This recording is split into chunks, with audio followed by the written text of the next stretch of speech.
Assalamu alaikum, dear follower, dear listener. I hope you all are good. Today we are going to start a new topic that is called criminal procedure. तो इस video के अंदर हम जानने की कोशिश करेंगे कि भाई जनरली जो हमारा क्रिमिनल प्रोसीजर होता है उसमें कौन कौन से प्रोसीजर्स होते हैं, कौन कौन से स्टेप्स होते हैं, इस वीडियो के अंदर हम जानने की कोशिश करेंगे। Let's begin. सबसे पहले हम जानने की कोशिश करेंगे कि भाई रॉन्ग किसे कहते हैं, रॉन्ग होता क्या है और हम रॉन्ग किसे कहते हैं। रॉन्ग दरअसल हम कहते हैं वायलेशन ऑफ एनी लॉ। जब भी कोई किसी लॉ की वायलेशन करता है तो उससे हम क्या कहते हैं, रॉन्ग कहते हैं।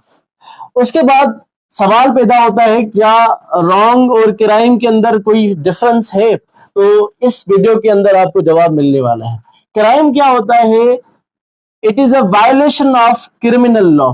क्राइम जो होता है वो उसे कहते हैं जब कोई बंदा क्रिमिनल लॉ की वायलेशन करता है तो हम उसे क्राइम कहते हैं। अब सवाल पैदा होता है कि भाई ये क्रिमिनल लॉ क्या होता है। क्रिमिनल लॉ सबसे पहले आपको ये पता होना चाहिए कि ये एक पब्लिक लॉ होता है। पब्लिक लॉ किसे कहते हैं? पब्लिक लॉ हम उसे कहते हैं ऐसा लॉ जो पब्लिक के ऊपर इफेक्ट करता हो, पब्लिक एट लार्ज के ऊपर इफेक्ट करता हो, उसे हम क्या कहते हैं?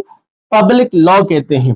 अब मैंने पहले वीडियो के अंदर मैंने बताया था कि भाई लॉज की कुछ किस्म होते हैं, जनरल लॉज होते हैं, स्पेशल लॉज होते हैं और लोकल लॉज होते हैं। ये जो पब्लिक क्रिमिनल लॉ होते हैं ये जनरल लॉ होते हैं, यानी मुल्क के जितने भी लोग होते हैं उनके ऊपर ये अप्लाई होता है। तो इसी वजह से हम क्रिमिनल लॉ को जनरल लॉ भी कहते हैं और उसके अलावा इसको हम पब्लिक लॉ भी कहते हैं। अब इसकी कोई स्पेसिफिकली डेफिनेशन तो नहीं दी गई। क्यों नहीं दी गई? क्योंकि because it is a will of state, यानी इसका मतलब ये है कि स्टेट की ये विल है। स्टेट जिस चीज को चाहे क्राइम डिक्लेयर करे और जिस चीज को चाहे वो क्राइम डिक्लेयर ना करे, क्योंकि it is a will of state. तो इसी वजह से क्रिमिनल लॉ की कोई स्पेसिफिक डेफिनेशन नहीं है। तो आप कह सकते हैं simply criminal law is a specifically law is public law that is will of state. Wrong के दो किस्म होते हैं, एक होते हैं सीवियर रॉन्ग या जिसे हम कहते हैं मेजर रॉन्ग, दूसरे होते हैं माइनर रॉन्ग। जो सीवियर रॉन्ग किसे कहते हैं? जब भी किसी पब्लिक राइट की वायलेशन होती है उसे हम कहते हैं मेजर रॉन्ग। सपोज अगर कोई बंदा किसी को मारता है या रेप करता है या डकैती करता है या ट्रेसपास करता है, किसी के घर में जाके घुसता है रात को, तो यानी इंटेंशन ये हो या तो किसी को कत्ल करना है या तो चोरी वगैरह करनी है, तो ये सारे जितने भी है ना ये सीवियर रॉन्ग्स कहलाते हैं या मेजर रॉन्ग कहलाते हैं। क्योंकि इसमें क्या करता है बंदा? वायलेशन ऑफ पब्लिक राइट करता है, यानी जो पब्लिक राइट होता है उसे वायलेट करता है। इसी वजह से इसको सीवियर रॉन्ग या मेजर रॉन्ग कहा जाता है। तो ये जो सीवियर रॉन्ग है जितने भी है उनको हम कहते हैं क्रिमिनल रॉन्ग्स, और जो क्रिमिनल रॉन्ग्स होते हैं उसी को हम कहते हैं क्राइम या फिर हम उसे ऑफेंस भी कहते हैं। तो आई होप आपको ये बात समझ में आ गई होगी। हम ऑफेंस की बात करें तो ऑफेंस के दो किस्म होते हैं, एक होते हैं कॉग्निजेबल ऑफेंस, दूसरे होते हैं नॉन कॉग्निजेबल ऑफेंस होते हैं।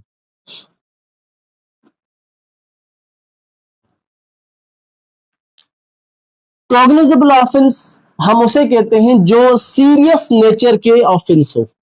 सीरियस नेचर के ऑफेंसेस जितने भी होते हैं उन्हें हम कॉग्निजेबल ऑफेंसेस कहते हैं। जैसे कत्ल हो गया, रेप हो गया या हाउस ट्रेसपास हो गए, जितने भी ये क्राइम होते हैं उनको हम कॉग्निजेबल ऑफेंस कहते हैं। इसमें दूसरी चीज ये है कि जो पुलिस होती है कॉग्निजेबल ऑफेंस के अंदर, वो किसी भी बंदे को जो उस केस से रिलेटेड है उसको विदाउट अरेस्ट वारंट अरेस्ट कर सकती है कॉग्निजेबल ऑफेंस के अंदर। अब सवाल पैदा होता है भाई नॉन कॉग्निजेबल ऑफेंस क्या होते हैं? नॉन कॉग्निजेबल ऑफेंस वो होते हैं जो लेस सीरियस नेचर के हो, यानी इतने सीरियस नेचर के ना हो, तो उसे हम क्या कहते हैं?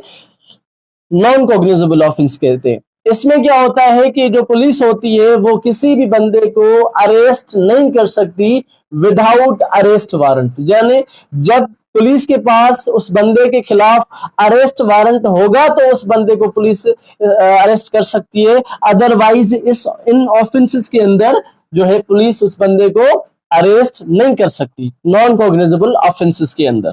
आई होप ये आपको बात क्लियर हो गई होगी। अब यहाँ पर एक और बात मैंने आपको बतानी थी, वो ये कि मैंने आपको बताया कि भाई रॉन्ग के दो किस्म होते हैं, एक सीरियस या जिसे मेजर रॉन्ग कहते हैं और दूसरे होते हैं माइनर रॉन्ग्स होते हैं। यानी इसमें क्या होता है, वायलेशन ऑफ प्राइवेट राइट, यानी एक बंदा दूसरे बंदे के राइट की वायलेशन करता है तो उसे हम क्या कहते हैं, माइनर रॉन्ग कहते हैं। जैसे एक एग्जांपल के साथ समझेंगे कि भाई फॉर सपोज मैंने किसी बंदे को उधार पैसे दिए हुए हैं, अब वो बंदा मुझे वापस नहीं कर रहा, तो हम ये क्या है, ये मेरे राइट की, इंडिविजुअल मेरे राइट की जो है ना वायलेशन हो रही है, तो हम इसे क्या कहेंगे, माइनर रॉन्ग कहेंगे। और जितने भी माइनर रॉन्ग्स होते हैं हम उसे सिविल रॉन्ग कहते हैं। So now we are going to our main topic, that in criminal procedure what steps are which we are going to follow, which we follow. So let's start. यहाँ पर एक बात आपको ज़हन में रखनी है कि अगर किसी बंदे को आपने क्राइम करते हुए देखा है तो अब क्या करेगा वो बंदा जिसने देखा है, वो इंफॉर्मेशन लेके आएगा, या तो पुलिस के पास इंफॉर्मेशन लेके आएगा या तो मजिस्ट्रेट के पास इंफॉर्मेशन लेके आएगा कि भाई मैंने किसी को क्राइम करते हुए देखा है। जब वो पुलिस को कोई इंफॉर्मेशन दे रहा है तो उसे हम कहते हैं इंफॉर्मेशन। अगर वही इंफॉर्मेशन अगर मजिस्ट्रेट को देगा तो उसे हम कहेंगे कंप्लेन। तो जो पुलिस होती है अगर उसके बाद इंफॉर्मेशन के बाद इन्वेस्टिगेशन करती है, मजिस्ट्रेट जो है वो इंक्वायरी करता है। ये आपको इन दोनों अल्फाजों में डिफरेंस पता होना चाहिए। अब जब किसी बंदे ने इंफॉर्मेशन दे दी तो उसके बाद पुलिस देखेगी कि भाई ये ऑफेंस जो है वो कॉग्निजेबल है या फिर नॉन कॉग्निजेबल है। अगर नॉन कॉग्निजेबल है तो वो जो पुलिस है उसके पास डेली डायरी होती है, वो एनसीआर यानी नॉन कॉग्निजेबल रिपोर्ट जो है उसमें दर्ज करती है। वो कोशिश करती है कि भाई दोनों जितनी भी पार्टीज हैं दोनों पार्टीज को यहाँ पर बुलाकर मसले को हल किया जाए। बाकी अगर ऑफेंस अगर कॉग्निजेबल है तो पुलिस क्या करेगी, वो एफआईआर दर्ज करती है। एफआईआर दर्ज करने के बाद मिसाल के तौर पर कत्ल हुआ है तो अब क्या करेगी पुलिस, एफआईआर दर्ज करेगी। तो पुलिस क्या करेगी, उस एफआईआर की एक कॉपी जो है मजिस्ट्रेट के पास भेजेगी। उस मजिस्ट्रेट के पास जो कॉपी भेज रही है उसे हम कहते हैं ओआर यानी अकरेंस रिपोर्ट कहते हैं हम उसे। उसके बाद पुलिस जो है अपना काम शुरू करेगी। सबसे पहले पुलिस इन्वेस्टिगेशन करना शुरू करेगी। इन्वेस्टिगेशन के लिए एक ऑफिसर जो है नामजद होगा, जिसे हम आईओ कहते हैं यानी इन्वेस्टिगेशन ऑफिसर कहते हैं। वो क्या करेगा, सबसे पहले जाए वारदात पे जाएगा, यानी जहां पर इंसिडेंट पेश आया है वहां पर जाएगा और वहां पर जाके एक मशीरनामा बनाएगा।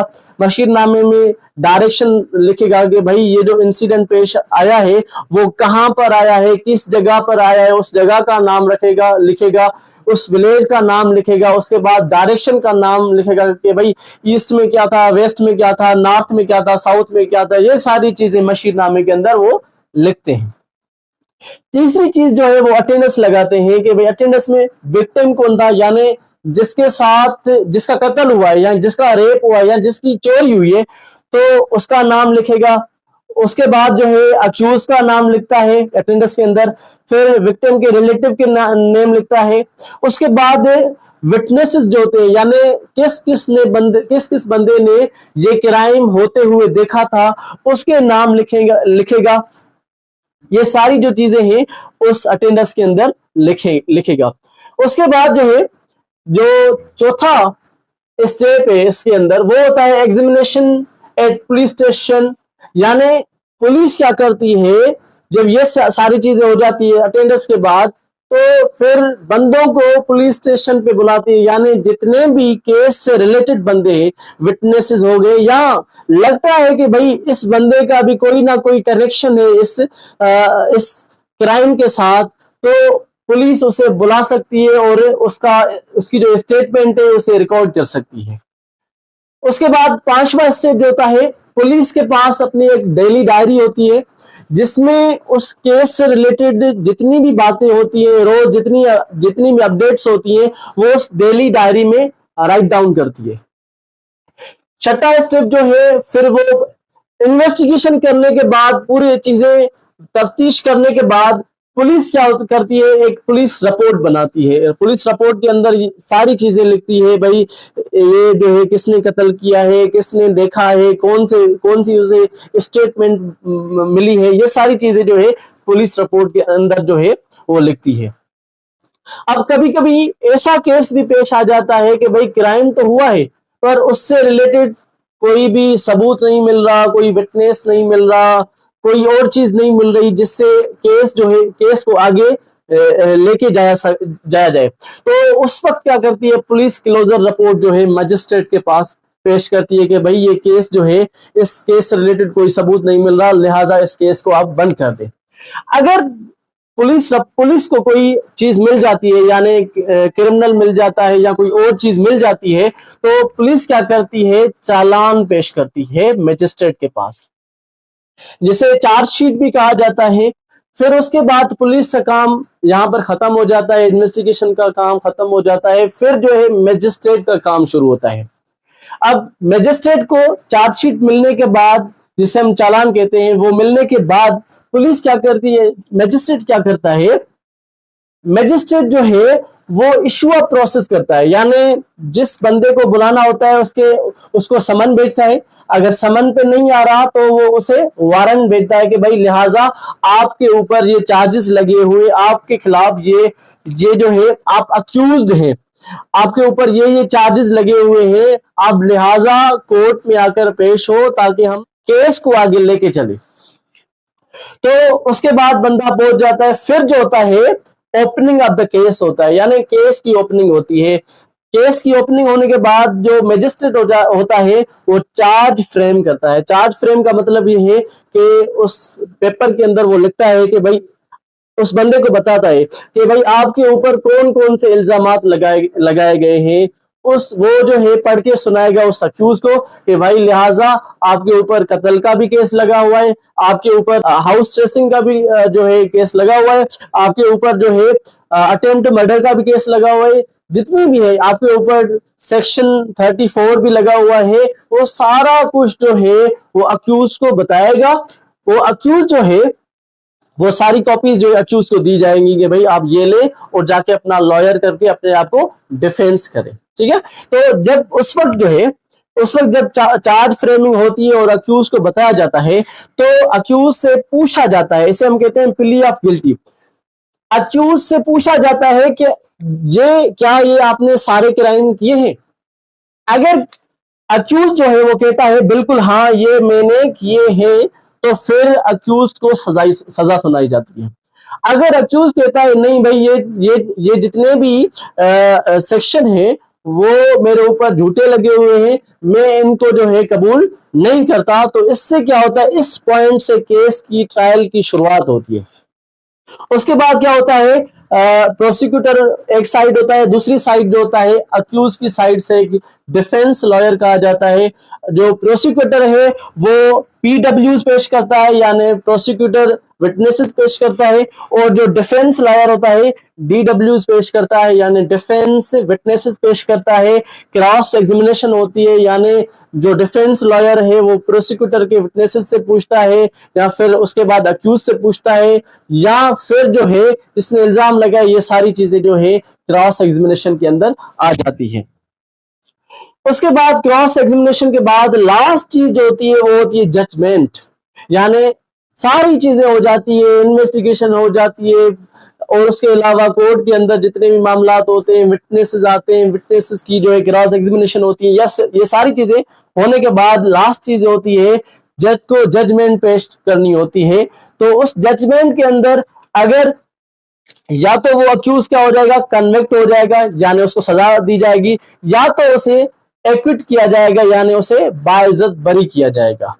ये था आज का हमारा लेक्चर, जिसे हम कहते हैं criminal procedure. Thank you very much, take care, अल्लाह हाफिज।